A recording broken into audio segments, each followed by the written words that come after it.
विश्व प्रसिद्ध चारधाम यात्रा को किसी भी मौसम में कनेक्ट करने के लिए सरकार ने ऑल वेदर परियोजना पर काम शुरू कर दिया है।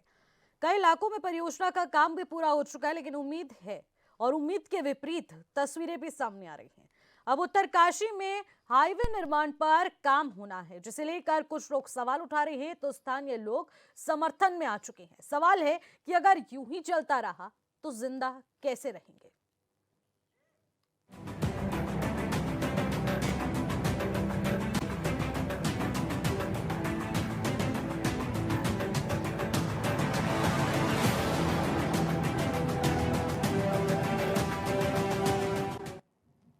नमस्कार, आप देख रहे हैं कोशिनार और मैं हूं आपके साथ निशि भाटिया। उत्तरकाशी में ऑल वेदर परियोजना के तहत गंगोत्री नेशनल हाईवे का चौड़ीकरण किया जा रहा है, जिसकी वजह से हजारों देवदार के पेड़ों का कटान जरूरत बन चुका है, जिसका कुछ पर्यावरणविद विरोध कर रहे हैं तो स्थानीय लोग समर्थन में आ चुके हैं और इन सब के बीच मामला राज्यसभा में भी उठ चुका है। रिपोर्ट देखेंगे, फिर करेंगे चर्चा की शुरुआत।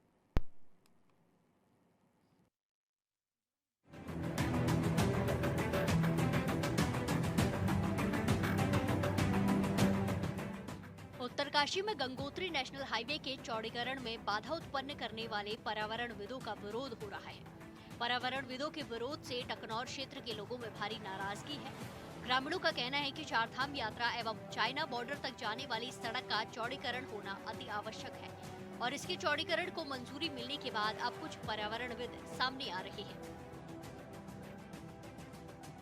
जो टकनौर के लोग हैं, हम आज आए हैं। जो नेशनल हाईवे बन रहा है तिब्बत बॉर्डर के लिए, जो डबल लाइन बन रहा है, इसका हम लोग समर्थन करने के लिए आज आए हैं, क्योंकि तथाकथित जो पर्यावरणविद है, जो अपने को पर्यावरण रक्षक कहते हैं, वो कल उन्होंने वहाँ जाके रक्षाबंधन किया है और वो कह रहे हैं कि 7000 पेड़ कट रहे हैं, जबकि अगर आप बीआरओ और वन विभाग से पूछे तो 1500 पेड़ थे, उनमें से भी अब काफ़ी कम हो गए हैं।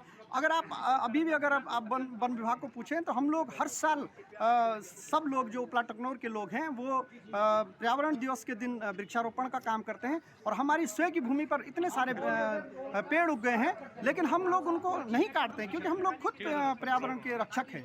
तो आपके माध्यम से ये कहना चाहते हैं कि आप जागिए, देश सर्वोपरि है। अगर देश ही नहीं रहेगा तो हम उन जंगलों का क्या करेंगे। टकनौर क्षेत्र के दर्जनों गांव के ग्रामीणों का कहना है कि ये सीधे तौर पर इस क्षेत्र के विकास को रोकने का प्रयास है। अब क्षेत्र के ग्रामीणों ने जिलाधिकारी कार्यालय पर इन पर्यावरणविदों के खिलाफ जमकर नारेबाजी की और जिलाधिकारी को ज्ञापन सौंपकर इन पर्यावरणविदों का पुतला दहन किया। हम लोग धराली से हैं और पूरे उपला टकनौर से हम लोग यहाँ पर एकत्रित हुए हैं। हम ज्ञापन सौंप रहे हैं माननीय जो है जिला मजिस्ट्रेट साहब को और उप जिलाधिकारी को।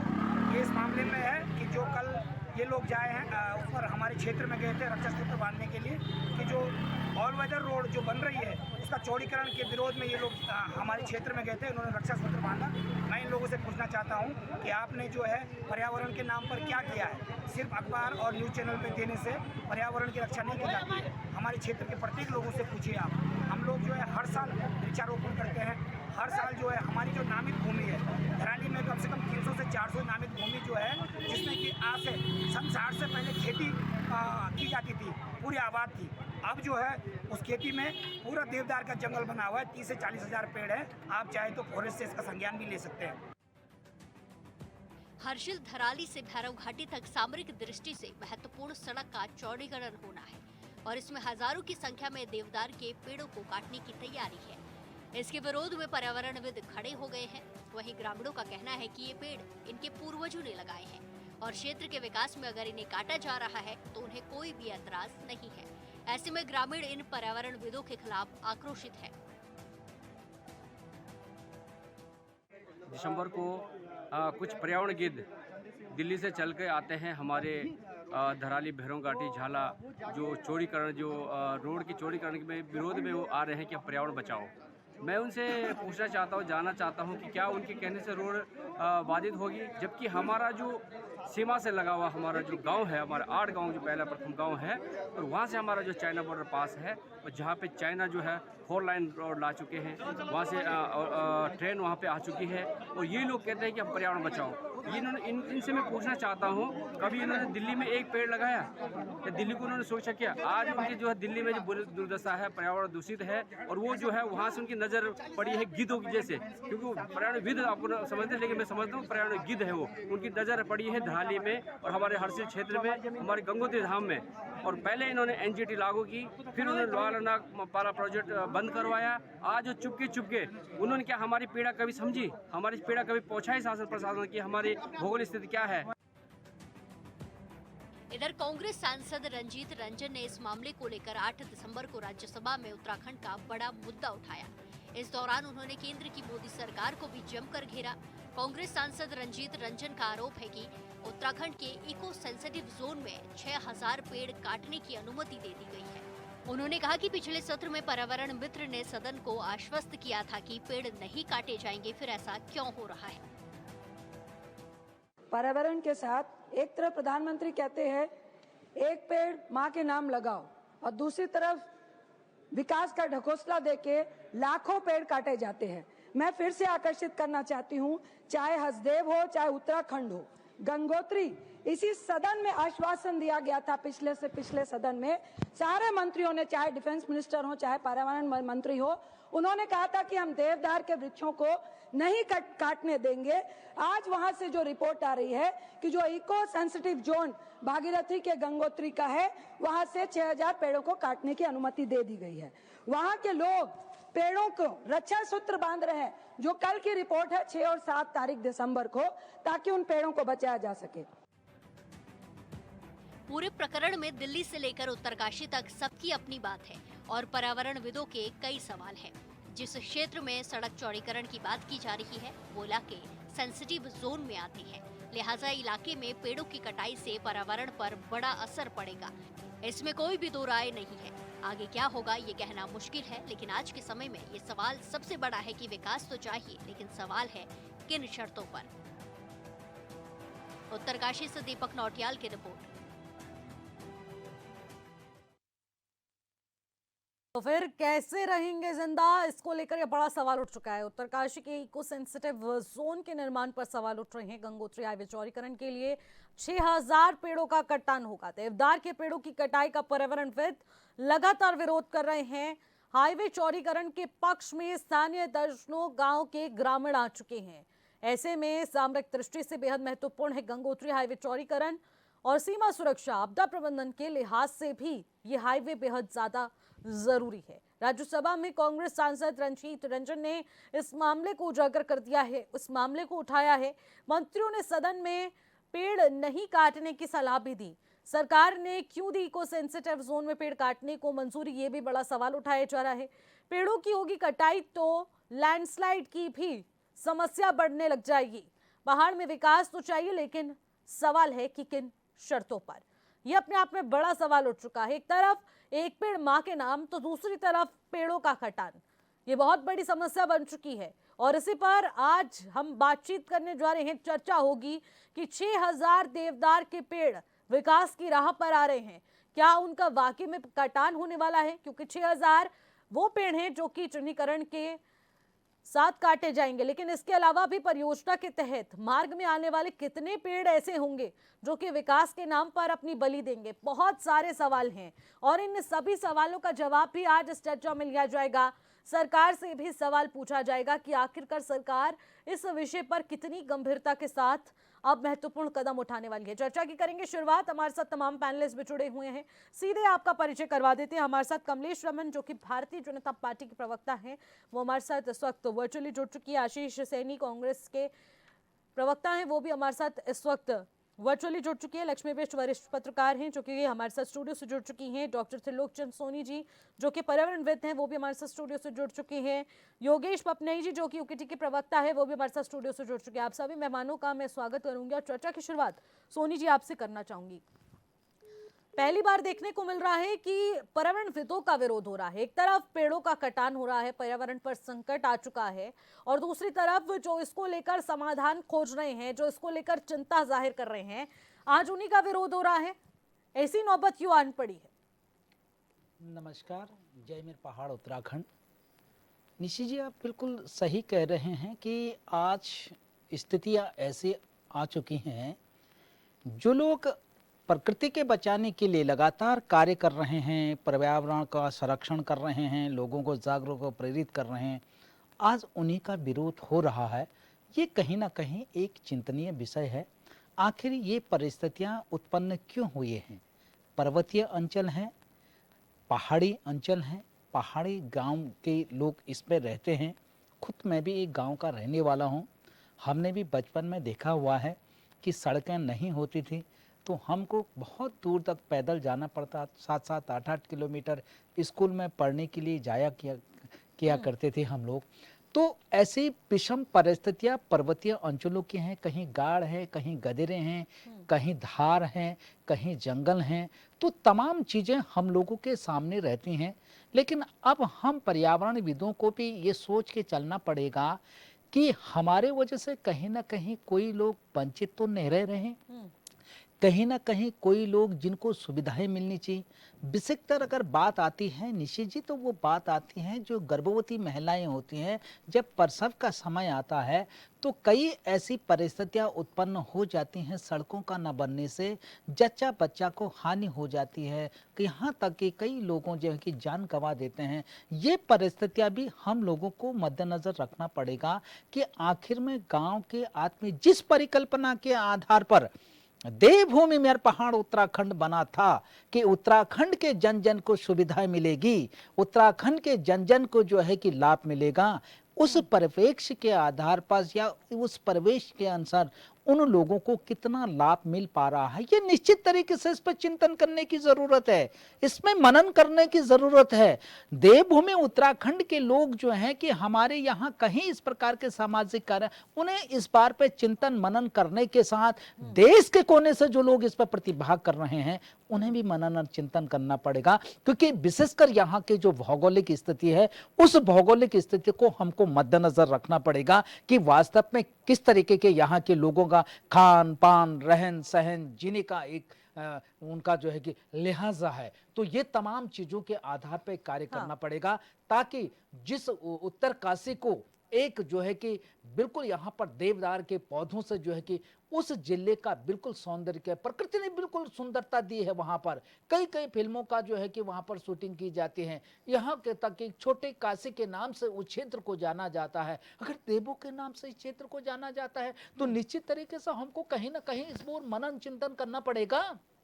क्योंकि वर्तमान समय में हम देख रहे हैं जिस तरीके से आपदाएं जन्म ले रहे हैं, जिस तरीके से यहाँ पर जो है कि पर्यावरण असंतुलन हो रहा है, जिस तरीके से ग्लेशियरों का टूटना हो रहा है, निश्चित तरीके से हमें उस ओर आगे बढ़ने की भी जरूरत है कि यहाँ के पर्यावरणीय संतुलन ना बिगड़े, यहाँ के जो मौसम में बदलाव आ रहा है वो मौसम में बदलाव ना आए, यहाँ के जो कि फसलें हैं, यहाँ के जो हर्षिल घाटे के सेब हैं, उन सेबों के बारे में भी मनन और चिंतन करने की जरूरत जी आज हमको इस ओर कार्य करने की जरूरत है। और आम जो उद्देश्य जो यहाँ के जनमानस है कि उनकी भावनाओं को भी देखने का हमको जो है कि आगे आने की जरूरत है। लेकिन विरोध तो यहाँ पर पर्यावरणविदों का ही हो रहा है ना, कि जो इस पूरे विषय को ध्यान में रखकर चिंता जाहिर कर रहे हैं कि हमारे पर्यावरण के साथ क्या होगा, उत्तराखंड का पहाड़ किस तरीके से खत्म होता जाएगा, वो परंपराएं, वो संस्कृति, वो दृश्य, वो एक ताजी हवा, वो सब कुछ पर्यावरण ही नष्ट होता जाएगा ऐसे विकास के नाम पर। तो आखिरकार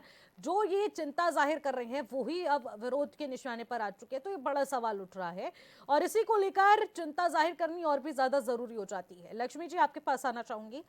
देखिए, गंगोत्री नेशनल हाईवे के चौड़ीकरण के रास्ते में जो भी विकास के अंदर पेड़ आ रहे हैं उनका कटान होने वाला है। 6000 से ज्यादा देवदार के पेड़ हैं जो कि चिन्हित कर लिए गए हैं, जिनका कटान होने वाला है। क्या विकास के नाम पर उनकी बलि मंजूर है?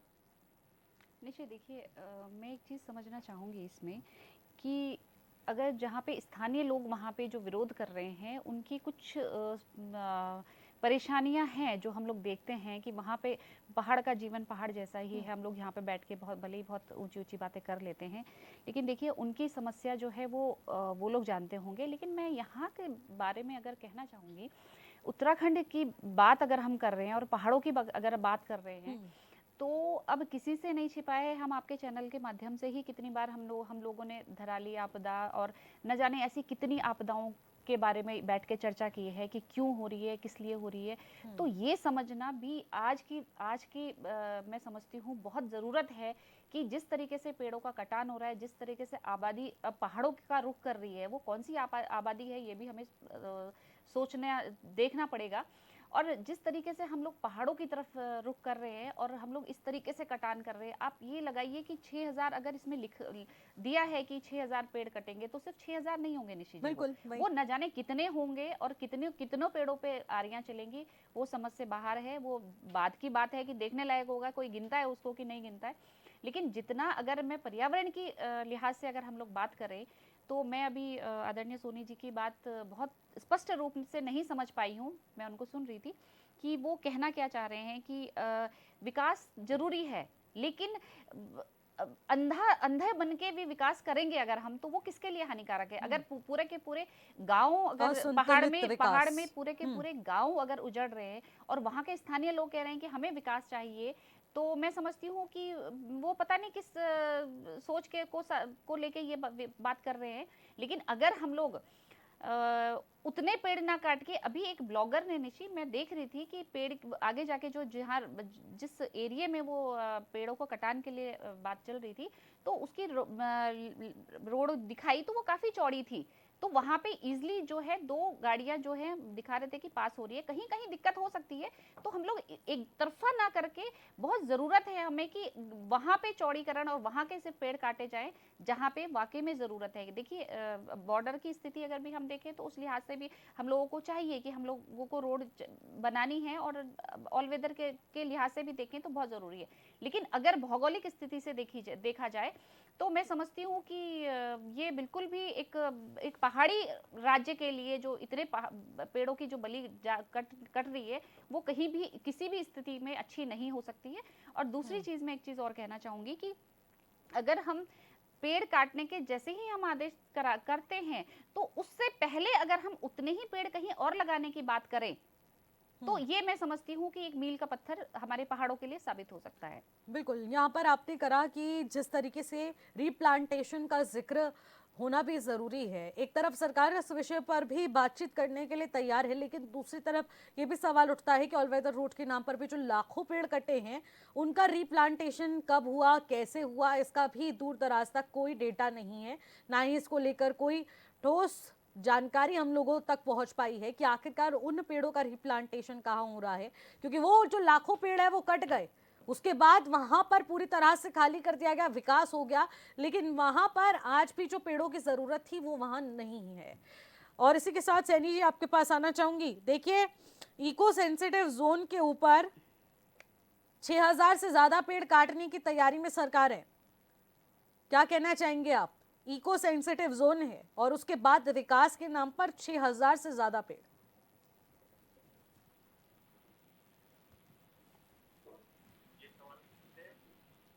जी आशीष जी। जी जी, थैंक यू। देखिए, ये कल भी चर्चा का विषय था और आज भी इस पर आज आपके चैनल पर चर्चा हो रही है। 2 पक्ष सामने हैं। नंबर 1 जो पर्यावरणविद पर्यावरण की रक्षा के लिए काम कर रहे हैं, नंबर 2 व्यक्ति वो जो अपने आप को स्थानीय नागरिक बता रहे हैं और वो ये कह रहे हैं कि पर्यावरणविदों को यहाँ से भगाइए क्योंकि ये विकास का रास्ता रोक रहे हैं।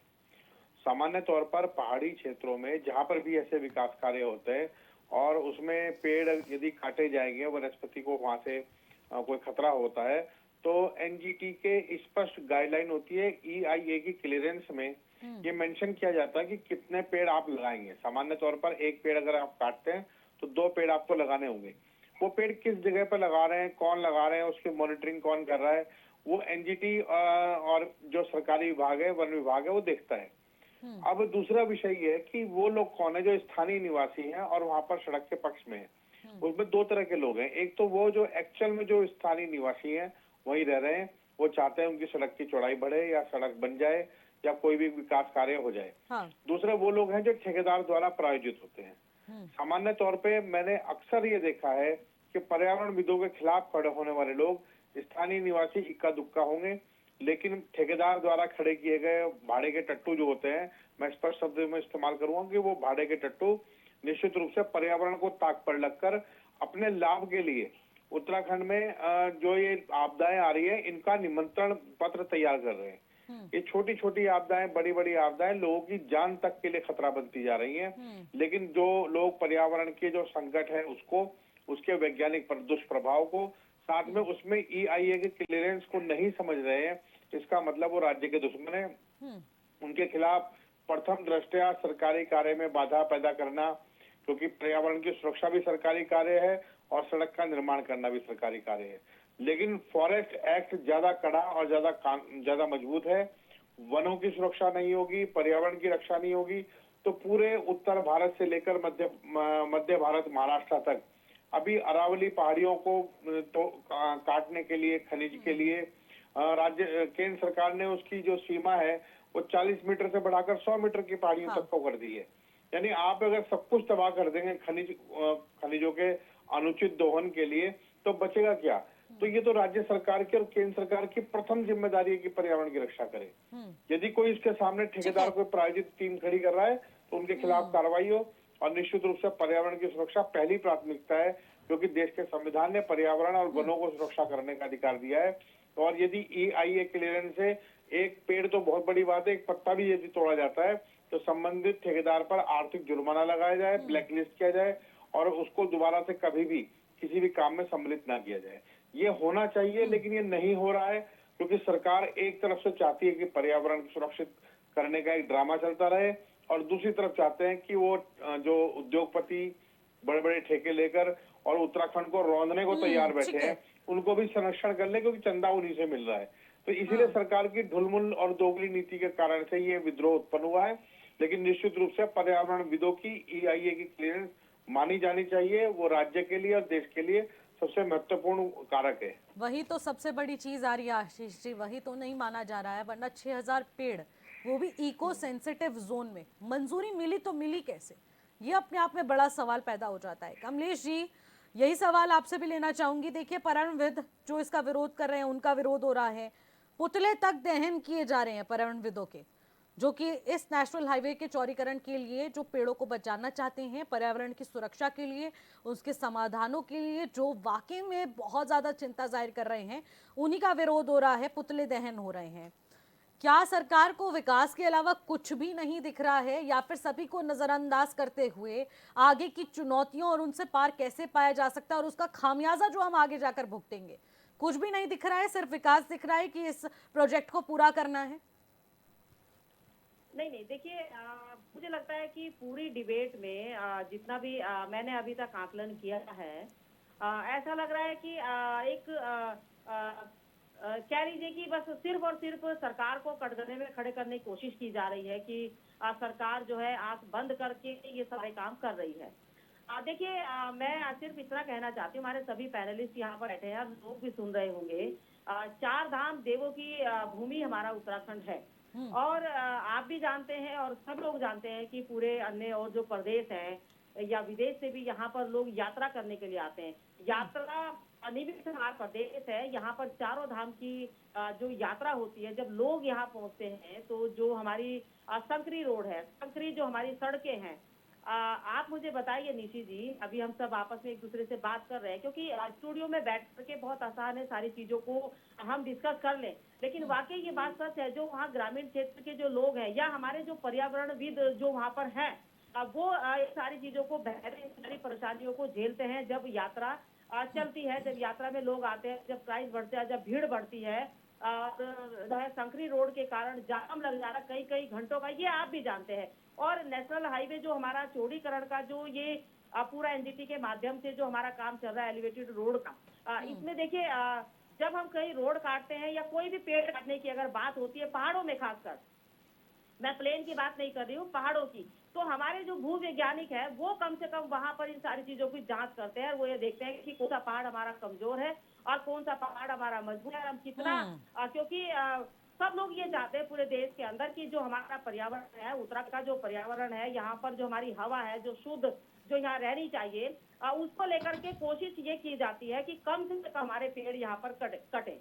आपने कहा कि 6000 देवदार के पेड़ जो है बिना उसके काटे जा रहे हैं और परमिशन कैसे मिल गई? देखिए, क्योंकि राष्ट्रीय लेवल से जब सारी चीजें यहाँ होती है तो जांच भी होती है, उसको परखा जाता है। और जब एलिवेटेड रोड बनाने का प्रस्ताव यहाँ रखा गया तो सभी ग्रामीण क्षेत्र के जो लोग हैं, जनप्रतिनिधि हैं, सबके सामने ये सब प्रस्ताव रखे जाते हैं। अगर उस प्रस्ताव पर गांव के जो हमारे क्षेत्र के लोग होते हैं, जो ग्रामीण क्षेत्र के लोग होते हैं, तो प्रतिनिधि होते हैं, वो जब इन सारी चीजों पर मोहर लगाने का काम करते हैं कि उन्हें भी अपना अच्छा और वो सब दिखाई देता है।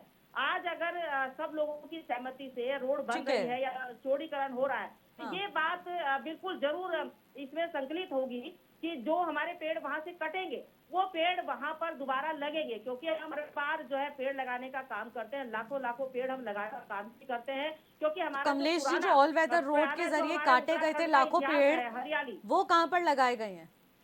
जी, और देखिए सब जगह लगाए गए हैं, पूरे प्रदेश में कई लाखों पेड़ लगे हैं, अलग अलग लगे हैं। अभी मैं अगर हिमाचल की बात करूं तो आप जाइए, हिमाचल में इस समय चौड़ीकरण का काम भी चल रहा है, पूरा डामरीकरण। उत्तराखंड में ऑल वेदर रोड के लिए जो पेड़ काटे गए थे लाखों, वो कहाँ पर लगाए गए हैं कमलेश जी? हिमाचल प्रदेश का जिक्र अभी थोड़ी देर बात करेंगे। जी, देखिए निशी जी, मैं आपको बताऊं कि हमारे लिए विकास भी बहुत जरूरी है और पर्यावरण को बचाना भी जरूरी है। पर्यावरण हमारे लिए इसलिए पहले है क्योंकि हम जिस प्रदेश में रहते हैं वो प्रदेश हमारा हरियाली और पहाड़ों के लिए जाना जाता है। लेकिन कमलेश जी, अभी भी आपने घूम फिर कर जवाब नहीं दिया मेरा कि पेड़ आखिरकार लगाए कहाँ पर गए हैं? पेड़ पूरे प्रदेश में लगाए हैं, जगह जगह लगाए गए हैं। ऐसा तो नहीं है कि पेड़ नहीं लगाए गए। पूरे प्रदेश के अंदर हमारे जितने भी लोग हैं, चाहे विभाग की तरफ से हो, वन विभाग की तरफ से हो। ठीक है कमलेश जी, देखिए इसका सवाल, इस सवाल को इतना कॉम्प्लिकेटेड नहीं बनाया जा सकता। इसका जवाब भी बहुत सरल तरीके से दिया जा सकता है कि सरकार इन क्षेत्रों में ऑल वेदर रोड में जो पेड़ काटे गए थे वहां पर रिप्लांटेशन कर रही है सरकार, और मॉनिटर भी एनजीटी कर रही है। इसका सीधा सरल जवाब भी दिया जा सकता है, लेकिन इतना घुमा फिरा कर जवाब पेश करने की जरूरत भी नहीं है। आखिरकार जब ठीक है, आती हूँ आपके पास, इसी सवाल के साथ आऊंगी, इसी सवाल के साथ आऊंगी मैं आपके पास कमलेश जी, इसी सवाल के साथ आऊंगी आपसे। और देखिए जिस तरीके से बहुत सारे सवाल अभी भी बाकी है, क्योंकि रिप्लांटेशन का बार बार जिक्र किया जा रहा है, और इस पहाड़ पर आखिरकार कितनी प्राकृतिक चुनौतियां पैदा होने वाली हैं, आगे का खामियाजा क्या कुछ होने वाला है, क्या इसको ध्यान में रखते हुए ये 6000 पेड़ों का कटान होगा? आज इसी विषय पर हम लोग चर्चा करें और चर्चा को जारी रखेंगे। फिलहाल एक छोटे से ब्रेक का वक्त हो चुका है, ब्रेक के बाद चलो लौटेंगे, आप बने रहिएगा।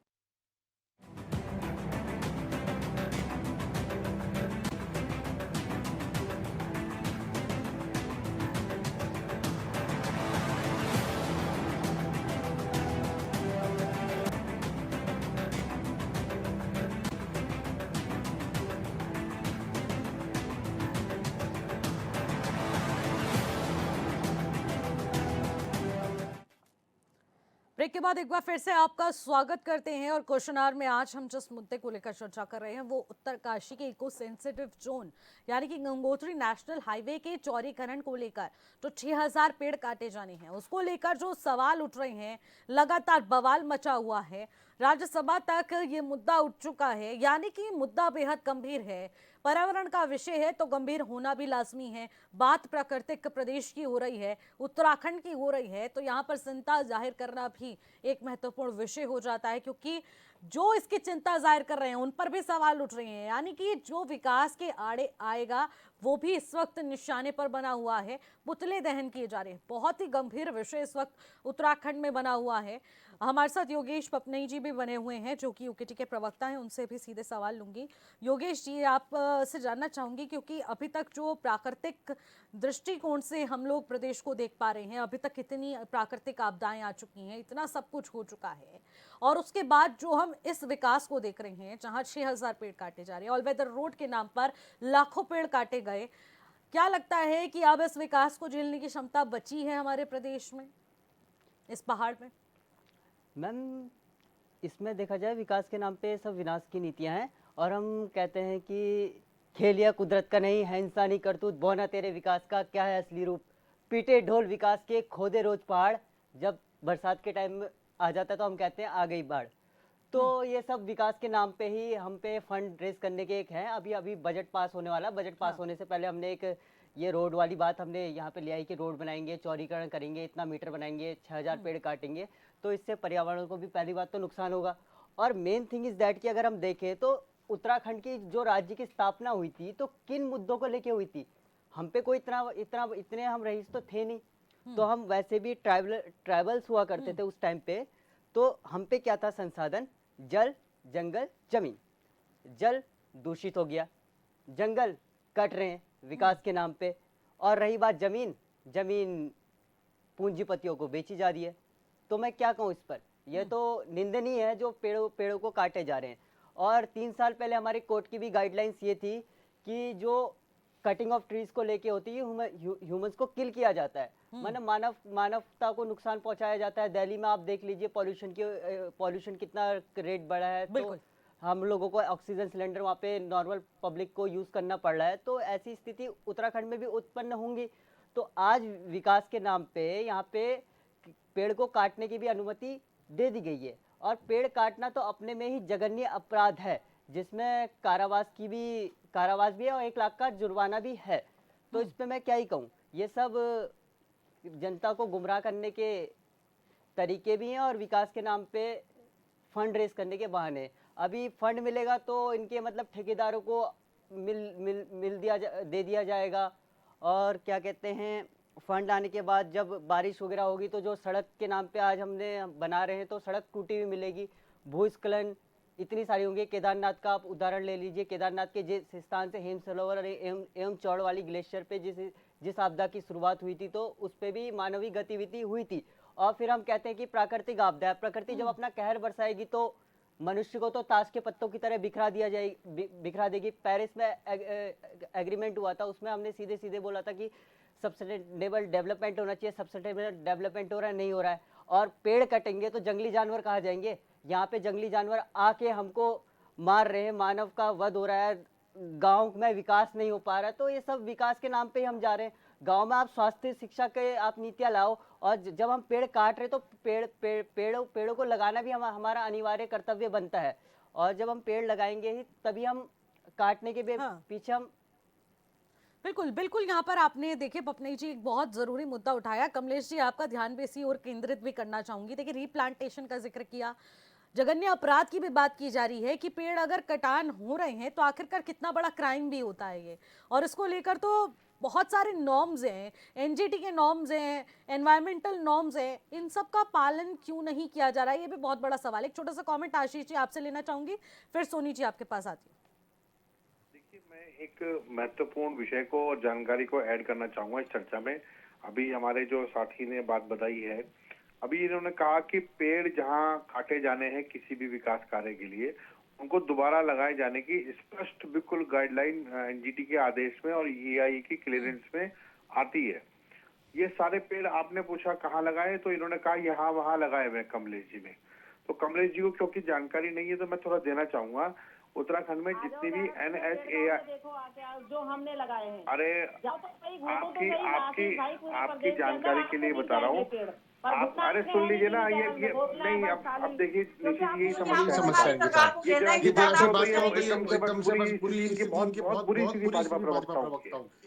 मैं जो बात बता रहा हूँ वो सुनेंगे नहीं, जो बात बता रहा हूँ। उत्तराखंड में NHAI के जितने हाईवे बन रहे हैं, ऑल वेदर रोड बन रही है, इन सब में एनजीटी में लिख कर दिया है कि जितने पेड़ यहाँ से काटे जाएंगे वो हरियाणा में लगाए जा रहे हैं। हाँ। और एनजीटी ने क्लियरेंस दे दी, राज्य सरकार ने, केंद्र सरकार ने क्लियरेंस दे दी, और मेरे पास उसके सारे डेटा, सारे कागज मौजूद हैं। हरियाणा में लग रहे हैं पेड़, और हरियाणा में पेड़ नहीं लग रहे हैं। हरियाणा की सरकार इन्हें एक प्रमाण पत्र जारी कर रही है कि हमने 6000 पेड़ आपके लगा दिए, ये लीजिए प्रमाण पत्र एनजीटी में जमा कर दीजिए और कर्तव्य की इतिश्री कर दीजिए। अब ये भाजपा प्रवक्ता यहाँ बैठी हैं, एक शब्द बोलने बजाय 50 शब्द मुंह से उगल दिए इन्होंने, तुरंत पता नहीं कहाँ से भर के आई होंगी। लेकिन मैं ये पूछ रहा हूँ, देहरादून में परेड ग्राउंड में कितने पेड़ लगाए? 4-5 पेड़ लगा दिए और एनजीटी को बता दिया आपने, कोई लॉजिक है इस बात का? अरे मेरे पास प्रूफ है, मेरे पास है। आप SIT गठित कीजिए, आप मुख्यमंत्री को कहिए कि SIT गठित करें, मैं प्रूफ दूंगा। मुख्यमंत्री को कहिए कि SIT गठित करे, प्रूफ मैं आपको रास्ते चलते थोड़ी ना पकड़ा दूंगा कि आप कुछ ठेकेदार को बेच दें और मेरे जीवन को संकट में ले आए। नहीं नहीं बिल्कुल नहीं, ये नाटक नहीं चलेगा। आप SIT गठित कीजिए एक कल कि जितने भी NHAI के ठेकेदारों ने पेड़ लगाने के लिए जहां EIA को लिख के दिया है और सुप्रीम कोर्ट में NGT में लिख के दिया है, जरा उसकी जांच के लिए SIT गठित कीजिए। करिए ना SIT गठित, अगर हिम्मत है तो। अगर हिम्मत है तो SIT गठित कीजिए, बात खत्म। फालतू बात मत कीजिए मेरे सामने बैठ के। ये आप कोई ठेकेदार से कोई पौवा लेकर वहाँ विरोध करने पर्यावरण विरोधों का नहीं बैठी यहाँ पर। नहीं, आप SIT गठित कीजिए, बात बोलिए। यहाँ पर आप सरकार की एक एक करके बात आप रखिए। सरकार की प्रवक्ता है तो बोलिए ना SIT गठित होगी। ऐसे गुमराह मत क्यों कीजिए नहीं आप बोल रहे लोगों हैं? को। यहाँ पे क्यों सारे नहीं बोल रहे हैं? बैठे क्योंकि हैं, आप बताइए। सब लोग आप बिके हुए बताइए ठेकेदारों के कि दरबार आशीष जी रुक जाइए, रुक जाइए आशीष जी, आशीष जी रुक जाइए। और ठेकेदारों ने NGT के क्लियरेंस के नाम पर जिस तरीके से उत्तराखंड भाजपा के नेताओं को चंद सिक्कों में खरीद रखा है, उत्तराखंड के पर्यावरण बर्बाद करने की पूरी सुपारी लेकर बैठे हुए हैं। पूरे ठीक है, सुपारी किलर है रुक उत्तराखंड जाइए, के। ठीक है। और धराली से लेकर थराली तक जितने लोगों की दुर्घटनाएं हुई आशीष जी है रुक जाइए। उसके लिए बीजेपी के लोग सीधे सीधे जिम्मेदार हैं। कमलेश जी सीधा सा सवाल मैंने यही किया था ना आपसे। कमलेश जी मेरा निवेदन है आपसे निशी जी कि आशीष आप SIT गठित कीजिए और तब बात कीजिए। उत्तराखंड सरकार को उन्होंने क्लीन चिट दिया कि हमने 6000 पेड़ आपके लगा दिए, मांगिए इनसे सर्टिफिकेट। नहीं तो ऐसे बैठ करके झूठ नहीं बताइए ना हरियाणा में पेड़ क्यों लग रहे हैं? वो फर्जी कागजों में लग रहे हैं पेड़, वो मौके पे कहीं नहीं है। हरियाणा में क्यों लगा रहे हैं यहाँ के ठेकेदार पेड़? आशीष जी आपके पास अगर प्रूफ है तो प्रूफ शो 63% कीजिए आप। क्षेत्र उत्तराखंड का। आशीष आप जी लगा कहाँ पे रहे हैं तो बता तो आशीष दीजिए। जी आपने परेड ग्राउंड सुन रहे हैं क्या आप? लगता है अपने जीवन भर में आप अपने भाजपा कार्यालय से परेड ग्राउंड तक गए हैं, बस मैंने कहा इससे आगे आप कहीं गए नहीं है। आप इधर उधर की बातें मत कीजिए। आशीष जी आप कौन है तो आपको दिखाएंगे। अगर आपके पास क्यों प्रूफ है तो दिखाएंगे? प्रूफ शो कीजिए। आप तो खुद चोर हैं, अदरवाइज यहाँ चोरों के पर साथ खड़े हैं। अदरवाइज यहाँ पर दिखाएं रूमर्स आपको? मत फैलाइए, फैक्टफुल चीज पर बातचीत की कौन कह जाएगी। रहा है रूमर्स फैलाइए? मैं कह रही हूँ अगर आपके पास नहीं, प्रूफ है, नहीं, आपके तो आप पास इसका प्रूफ है मतलब- तो प्रूफ दिखाइए। आप प्रूफ नहीं है तो प्रूफ शो कर SIT गठित दीजिए आप। कीजिए, मैं देता हूँ प्रूफ। हाँ तो कीजिए दीजिए SIT आप गठित। आप दीजिए प्रूफ दिखाइए। SIT गठित कीजिए ना।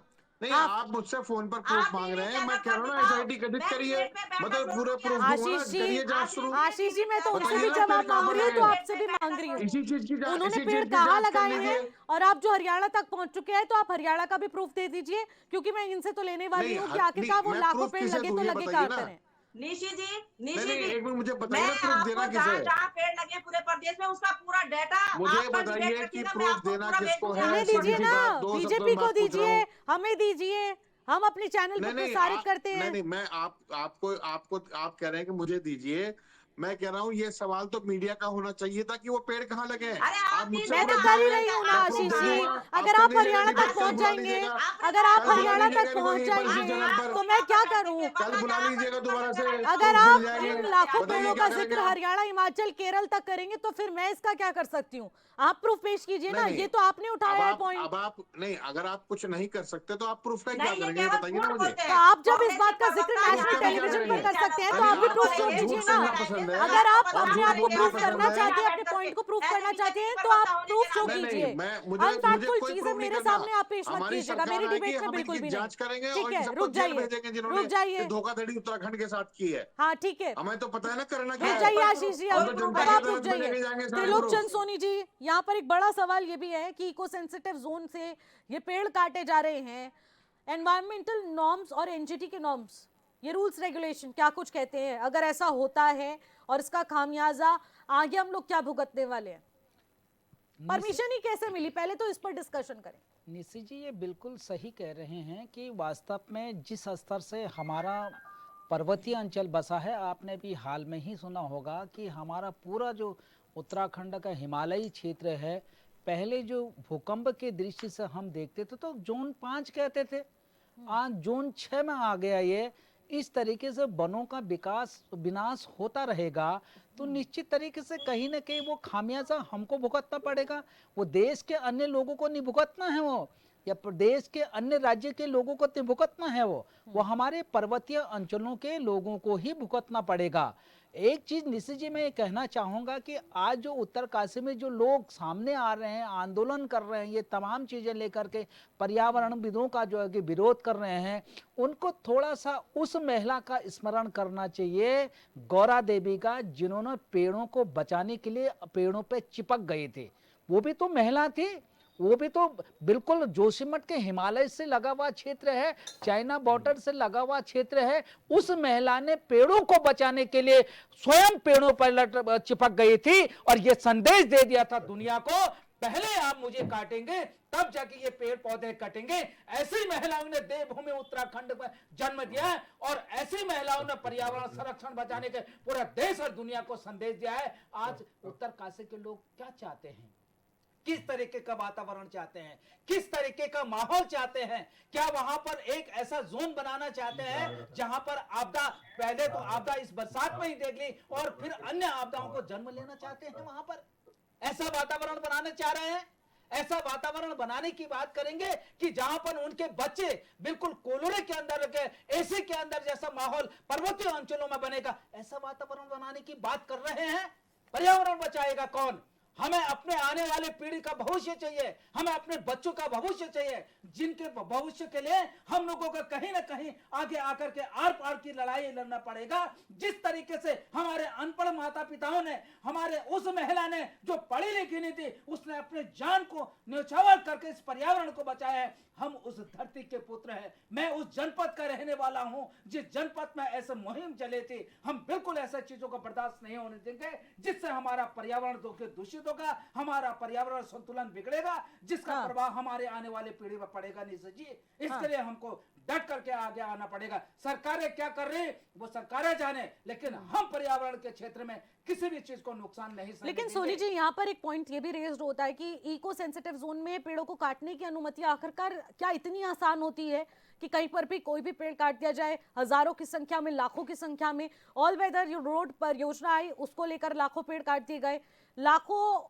से ज्यादा ही जिसे कहेंगे कि बहुत सारे पेड़ काटे गए। अब यहाँ पर भी 6000 पेड़ चिन्हित किए गए हैं और भी कितने जद में आने वाले हैं। क्या इतना आसान हो गया है पेड़ों को काटना पहाड़ों जैसे में जगहों पर? बिल्कुल निश्चित जी, आप सही कह रहे हैं। उत्तराखंड को जिस परिकल्पना के आधार पर इसको बनाया गया था, वो कहीं ना कहीं हमें लगता है कि वो जिस रूट पे जाना चाहिए था उस रूट से भटक रहा है वो, क्योंकि पर्यावरण का संरक्षण होना यहाँ जरूरी था। किस तरीके से यहाँ पर नियम कानूनों को ताक में रह कर यहाँ पर कार्य किया जा रहा है, बड़ा दुख होता है। हम तो चाहते हैं कि जो सत्ता में हैं, जो विपक्ष में बैठे हैं, आप क्या कर रहे हैं? इस प्रदेश के लिए आपका क्या दायित्व है? आप क्या निभा रहे हैं इस प्रदेश को लेकर? ऐसा वातावरण को तैयार करना चाहेंगे आप? ये हम लोगों की जिम्मेदारी नहीं है। हम प्रकृति के सेवक हैं, हम पर्यावरण के संरक्षण हैं, हम उसकी बात करेंगे, लेकिन समाज को एक नई दिशा देने के लिए जनता आप लोगों को मौका देती है। आप कर क्या रहे हैं निशा जी, कर क्या रहे हैं? ये जवाब है हमारे सत्ता पक्ष और विपक्ष को देना चाहिए कि आपकी भूमिका किस तरीके से इस पर्वतीय अंचलों के लोगों के भविष्य को सुरक्षित करने के लिए होना चाहिए। क्योंकि दावे हजार हो जाते हैं, उन दावों को धरातल पर कैसे उतारेंगे? क्या हम उन पर्वतीय अंचलों लोगों को सुविधाएं दे पाएंगे? क्या हम उनका भविष्य सुरक्षित कर पाएंगे? इसका मुद्दा इन जो हमारे समाज सेवी बन के आते हैं, हमारे प्रदेश के एक दिशा निर्धारित कर रहे हैं, उन लोगों की जिम्मेदारी होती है। हम प्रकृति प्रेमी हैं, पर्यावरण का कहीं भी दोहन होता तो निश्चित तरीके से हम आगे आकर के निशा जी इस बात को रखेंगे। हम ये चाहते हैं कि हम जिस तरीके से हमारे पूर्वजों ने देवभूमि उत्तराखंड को एक सुंदर वातावरण बना के हम लोगों के लिए रखा है, ऐसा ही वातावरण बना के हम अपने आने वाली पीढ़ी के लिए जो कि हम सभी लोगों को अपने दलगत राजनीति को छोड़ करके एक ऐसा समाज निर्माण, ऐसा पर्यावरण संतुलन बनाने का संकल्प लेना चाहिए। तब जाके उत्तराखंड का विकास होगा, तब जाके यहाँ के लोगों का भविष्य एक जो कि सुसज्जित हो पाएगा निश्चित जी। वन्यता जिस तरीके के पर्यावरण संतुलन के कारण तमाम आपदाएं जन्म ले रहे हैं, उससे कोई अछूता नहीं रह पाएगा। खामियाजा पर्वतीय अंचलों के लोगों को ही नहीं बल्कि देहरादून के लोगों को भी इस बार प्रकृति ने बता दिया कि देखो कि किस तरीके की आपदाएं यहाँ के लोग हो गए, वो हो गए थे। तो निश्चित तरीके से कहीं ना कहीं ये चीजें हमको सोचना पड़ेगा। अगर पहाड़ों के साथ छेड़खानी होगी, पहाड़ों में आपदा आएंगे तो मैदान भी नहीं सुरक्षित रह पाएंगे, मैदान भी नहीं बच पाएंगे तो निश्चित तरीके से सब ठीक है। मैदान और पर्वतीय अंचलों को लोगों को आगे आकर के इस पर्यावरण संतुलन को बनाया गया ताकि जनहित में हमें आपदाओं का ना झेलना पड़े और एक बिल्कुल यही अपने आप में बहुत महत्वपूर्ण पॉइंट आ जाता है। लक्ष्मी जी, आपसे भी यही सवाल लेना चाहूंगी। देखिए, एक तरफ विकास की बात की जाती है, सरकार बेहद गंभीर है विकास को लेकर, हर अपने डिस्कशन में, बैठकों में निर्देशित किया जा रहा है कि विकास करना है, विकास को लेकर निर्देशित किया जाता है। अपने भाषणों के माध्यम से, चुनावी जनसभाओं के माध्यम से अपने आप को विकास पुरुष भी कहा जाता है और विकास के नाम पर बीजेपी पहचानी जाती है, इसको लेकर भी कहा जा रहा है। लेकिन क्या विकास इतना ज़्यादा सीरियस ले लिया गया है कि पहाड़ों का विनाश हो रहा है?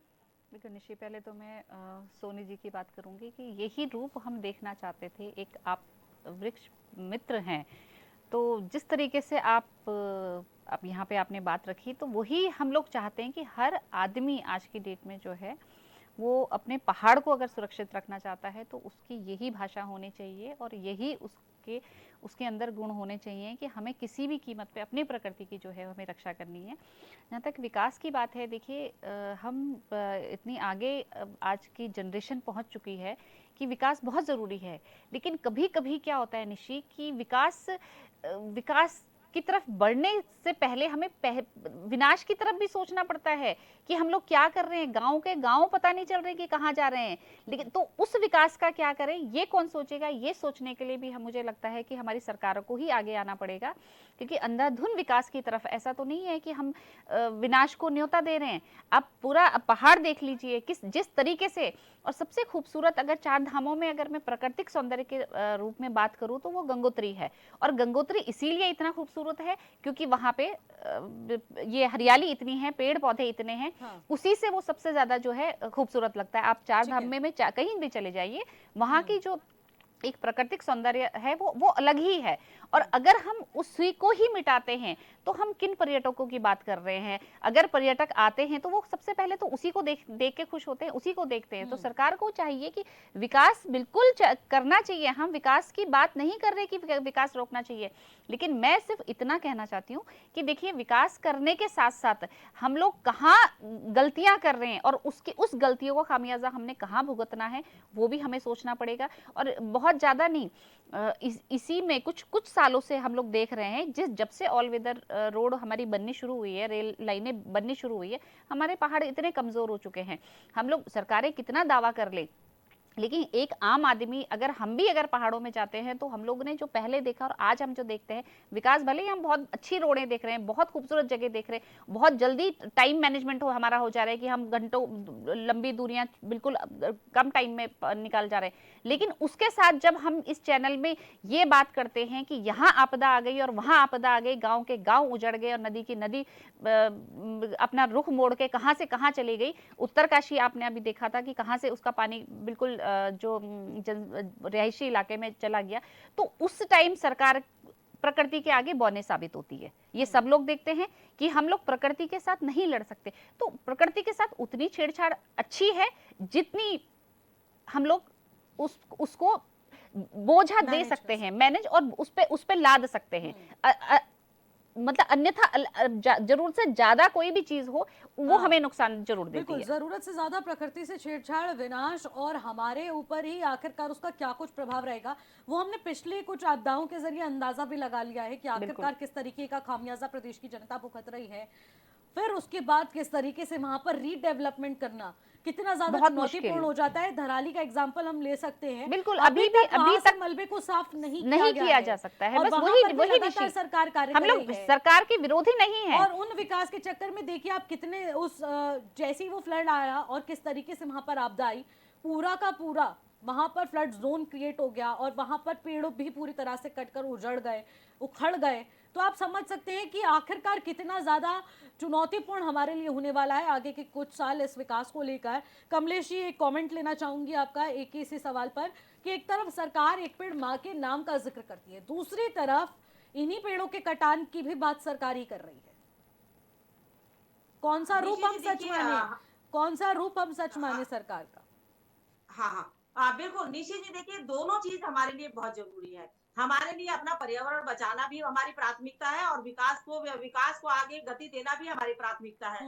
हम सबको मिलकर के मुझे लगता है कि विकास भी उतना ही जरूरी है। हमारे आखिरी गांव के छोर तक हमारी कनेक्टिविटी रोडों की पहुंचे, ये हमारे लिए जरूरी हो जाता है। लेकिन उसके साथ साथ जो हमारा जनमानस है उसको साथ लेकर के जो हमारे पेड़ कटान होते हैं या कोई भी चीज होती है, मुझे लगता है कि सभी को अवेयरनेस होना बहुत जरूरी है कि जो हमारा पेड़ है, अगर हम पेड़ सब लोग अपनी एक जिम्मेदारी ले लें, सरकार अपना काम कर रही है, विकास का भी कर रही है, वो पेड़ लगाने का काम भी कर रही है, वो हमें पेड़ देने का काम भी करती है, पौधे देने का काम भी करती है।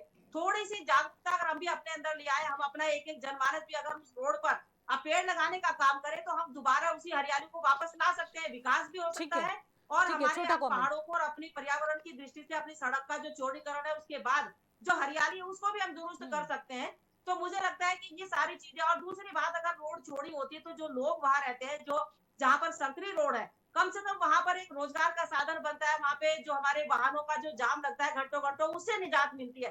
पर उसके साथ साथ अभी जो हमारे पर्यावरणविद बता रहे थे और हमारी लक्ष्मी जी बता रही थी, मैं इन दोनों की बात से बिल्कुल इसलिए सहमत हूँ कि हम सबको मिलकर के जन सहभागिता के तहत अपने उस प्रदेश की जो पुरानी हमारी हरियाली है उसको लाने की।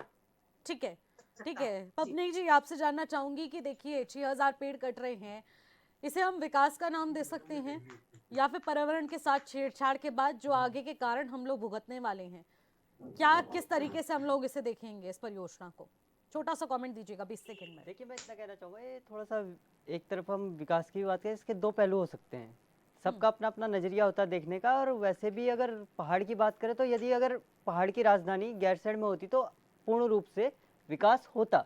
और ये तो विकास के नाम पे खाली फंड रेज करने के तरीके हैं, हटकंडे नए नए तरीके। अगर यदि उनको पेड़ काटने ही थे तो पेड़ को लगाने की कोई स्ट्रॉन्ग पॉलिसी उनको बनानी चाहिए थी।